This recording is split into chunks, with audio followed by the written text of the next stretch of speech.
नमस्कार दोस्तों, slum dog entertainment पर आप सभी का फिर से एक बार स्वागत है। फ्रेंड्स, आज के इस वीडियो में हम बात करेंगे यूट्यूब पर आमिर खान का जनता का थिएटर 1 अगस्त से 15 साल का सपना हुआ पूरा।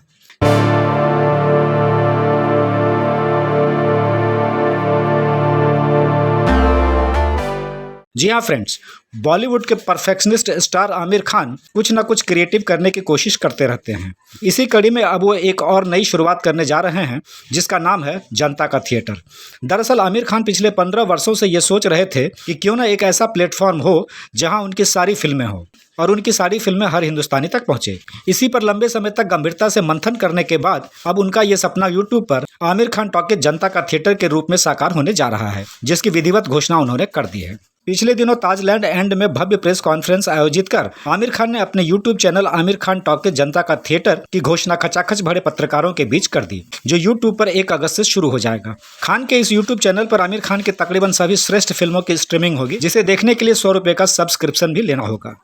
इस अवसर पर पत्रकारों से बात करते हुए आमिर खान ने कहा कि देश की आबादी तकरीबन 140 करोड़ है, जबकि थिएटर में फिल्म देखने के लिए 4-5 करोड़ लोग जाते हैं। इसका मतलब देश की सिर्फ 2 से 3% आबादी थिएटर में फिल्म देखने जाती है। फिर मेरे मन में 15 साल से ये ख्याल आ रहा था कि कौन सा ऐसा माध्यम या प्लेटफॉर्म बनाया जाए जिससे देश की जनता के घर घर में पहुंचा जाए। वैसे थिएटर के अलावा और भी कई माध्यम हैं, जैसे Doordarshan, TV channels, OTT platform इत्यादि, लेकिन इसके बावजूद सिनेमा देश के सभी दर्शक तक नहीं पहुंच पा रहा है। यही सोचकर मुझे लगा अपना यूट्यूब चैनल लॉन्च किया जाए। उन्होंने आगे कहा कि यूट्यूब ही एकमात्र ऐसा प्लेटफॉर्म है जिसके माध्यम से हर हिंदुस्तानी तक पहुंचने का उनका सपना साकार हो सकता है, क्योंकि देश की हर जनता के हाथ में मोबाइल है। इस शुरुआत से वो अब हर हिंदुस्तानी तक पहुंच जाएंगे। बेशक सभी लोग उनकी फिल्म देखें या न देखें, लेकिन उनकी फिल्में सभी के पहुंच में रहेगी। जब उनका दिल चाहे वे देख सकते हैं। तो इंतजार कीजिए जनता का थिएटर का, जो 1 अगस्त से शुरू होगा। और आइए देखते हैं वीडियो में उन्होंने और क्या क्या कहा। करीबन 15 साल पहले एक आंकड़ा मेरे सामने आया और उस आंकड़े को देखकर मैं काफी शॉक्ड और सरप्राइज्ड हो गया था।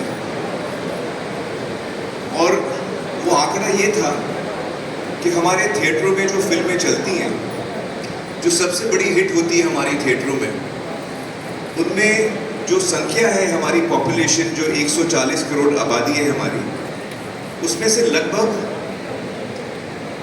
3 से 3.5 करोड़ लोग थिएटरों में फिल्म देखते हैं।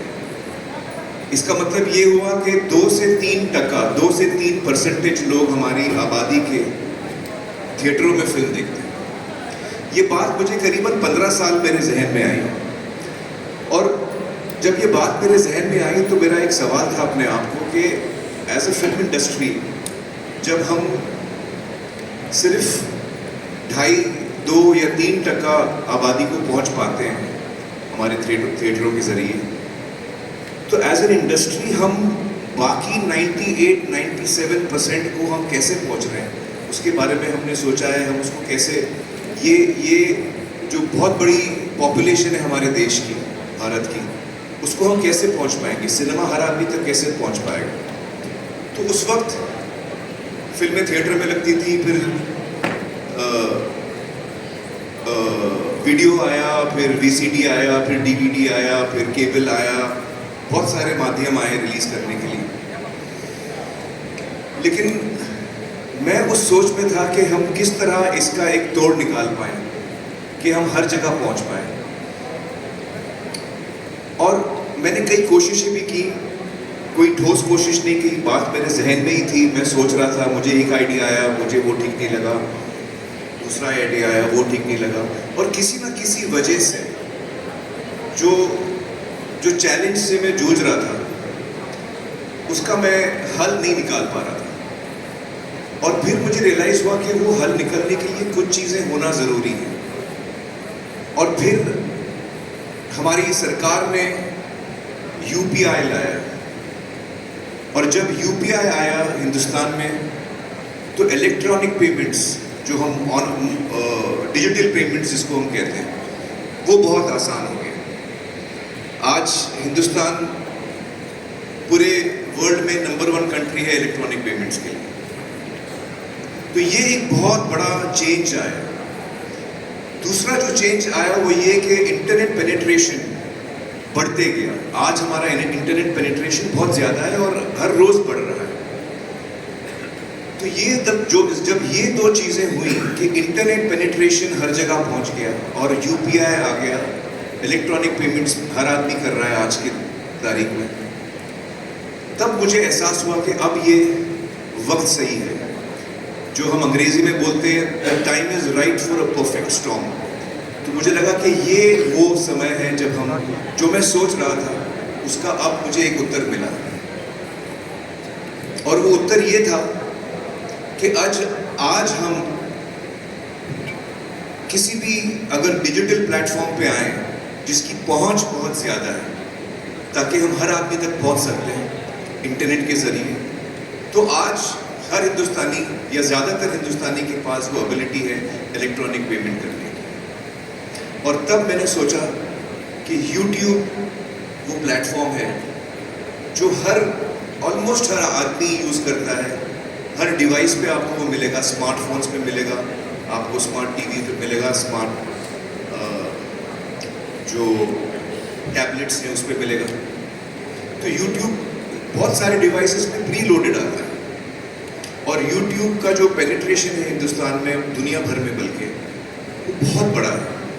करीबन 55 करोड़ हिंदुस्तानी एक दिन में YouTube में विजिट करते हैं, करीबन 55 करोड़, हर महीने में नहीं, हर दिन में।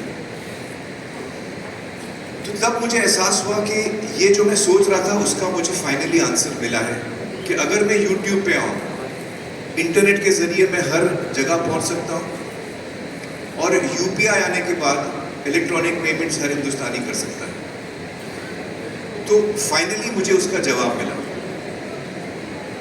और उसका मैं मॉडल सोच रहा था कि वो मॉडल क्या होना चाहिए। देखिए, डिजिटल तो काफ़ी टाइम से आ गया है, और डिजिटल पे काफ़ी एंटरटेनमेंट भी हम देखते हैं। हम एक दफ़ा पैसा देते हैं और हम एक दफ़ा फिल्म देखते हैं। तो अंग्रेज़ी में उसको कहते हैं पे पर व्यू। आप एक दफ़ा टिकट खरीदते हैं, आप एक दफ़ा फिल्म देखते हैं, इसको कहते हैं पे पर व्यू मॉडल या ऑन डिमांड। तो मुझे लगा कि जिस तरीके से हम आमतौर पे फिल्म देखते आ रहे हैं, वही मॉडल को मैं अपनी ऑडियंस तक ले जाना चाहता हूँ। पहले वो थिएटर में जाके पे पर व्यू करते थे, एक दफ़ा पैसा दे के एक दफ़ा थिएटर देखते थे, फिल्म देखते थे, अपनी पसंद की फिल्म देखते थे, और वही सुविधा, वही फैसिलिटी मैं हर एक हिंदुस्तानी तक पहुंचाना चाहता हूं। और मुझे समझ में आया कि ये मॉडल पे पर व्यू का जो आज तक चला आ रहा है, वही मॉडल मैं कंटिन्यू करना चाहूँगा YouTube पर। और इसी सोच से कुछ महीने पहले मैंने आमिर खान टॉकीज़ लॉन्च किया। आमिर खान टॉकीज़ कुछ महीने पहले लॉन्च हुआ, उस पर काफ़ी मटीरियल है जो आप देख सकते हैं। उसका नाम मैंने टॉकीज़ इसलिए रखा था क्योंकि मुझे पता था कि कुछ महीने बाद मैं अपनी फिल्म यहाँ पे रिलीज़ करने वाला हूँ। तो ये जो मेरा एक सपना हमेशा से रहा है, एक क्रिएटिव इंसान होने के नाते मेरा ये सपना हमेशा से रहा है कि मैं हर हिंदुस्तानी तक पहुँच सकूँ, और हर हिंदुस्तानी तक पहुँच सकूँ एक किफ़ायती दाम में, ताकि वो अफोर्ड कर सके। उसकी चॉइस है कि वो कौन सी फिल्म देखना चाहता है, लेकिन कम से कम as cinema makers, as film makers, हम कम से कम अपनी ऑडियंस तक पहुंचने की कोशिश तो करें। और आमिर खान टॉकीज़ जो मैंने शुरू किया, मैंने उसको नाम दिया जनता का थिएटर, क्योंकि वाकई हर आदमी का पर्सनल थिएटर उसके, अगर आपके पास स्मार्ट टेलीविज़न है तो आमिर खान टॉकीज़ आपके दीवार पर है, अगर आपके पास कोई डिवाइस है तो आपके टेबल पर है, अगर आपके पास स्मार्टफोन है तो आपका थिएटर आपके हाथ में है। तो इसकी रीच बहुत बड़ी है, और इस सोच को पूरा करने के लिए मैं YouTube से मिला, और इस वक्त मैं YouTube के हेड गुंजन को बुलाना चाहूँगा स्टेज पर। Gunjan, please join us on stage.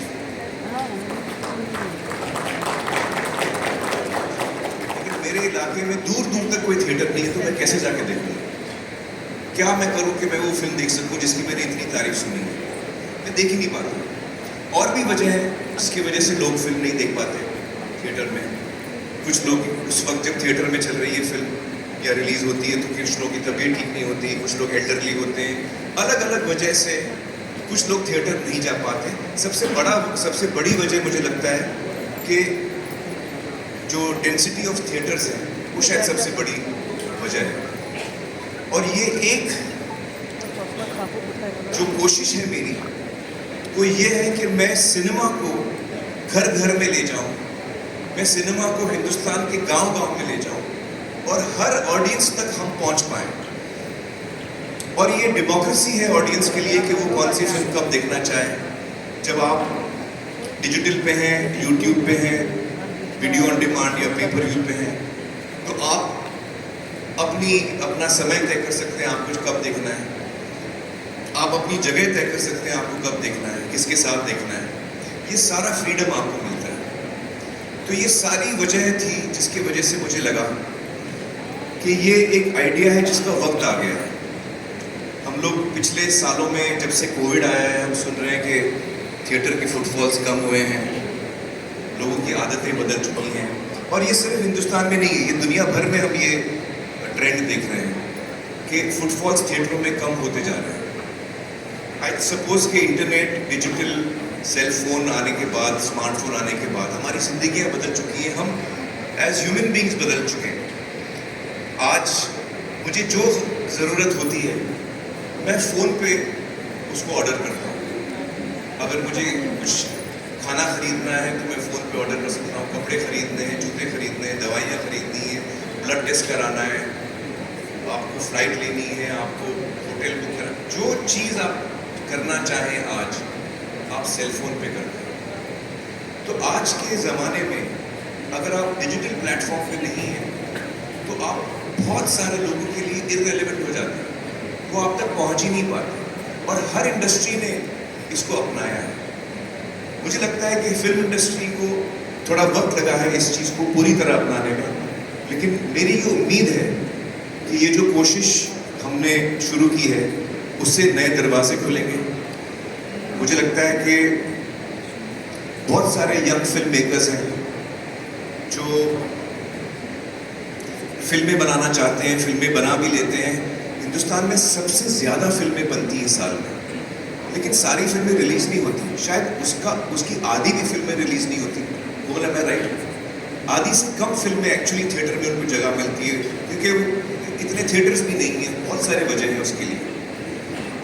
तो यंग टैलेंट जो है वो ब्रेक थ्रू कैसे करेगा? थिएटर में मुझे जगह मिलती नहीं और कोई प्लेटफॉर्म, मुझे कोई पैसे देने वाला नहीं है मेरा कंटेंट खरीदने के लिए, तो मैं जाऊं तो कहाँ जाऊं? न्यू टैलेंट कैसे ब्रेक थ्रू करेगा? ये एक मौका मिलता है न्यू टैलेंट का कि आप जब आपने अच्छा कंटेंट बनाया और वो लोगों को पसंद आया तो वो दौड़ेगा, वो एक से दूसरा आदमी बात करेगा, जिसको हम वर्ड ऑफ माउथ बोलते हैं। तो ये एक नई अपॉर्चुनिटी है यंग टैलेंट के लिए। मुझे लगता है कि ये एक अपॉर्चुनिटी है जो टैलेंट ऑलरेडी मौजूद है। अक्सर हमको कभी कभी लगता है कि यार हमको जो कहना है हम कह नहीं पाए, मार्केट फोर्सेस हैं, कभी कभी और भी वजह है जिसकी वजह से हम जो कहना चाहते हैं हम वो पूरी तरह कह नहीं पाते। हमको अक्सर और लोग बताते हैं कि भाई आप ये कंटेंट बनाओ, ऐसा बनाओ, आप फलाना। तो एक क्रिएटिव इंसान की जो एक उसका जो इमोशन होता है कि उसको क्या बनाना है, वो कहीं ना कहीं उसको फिर मारना पड़ता है।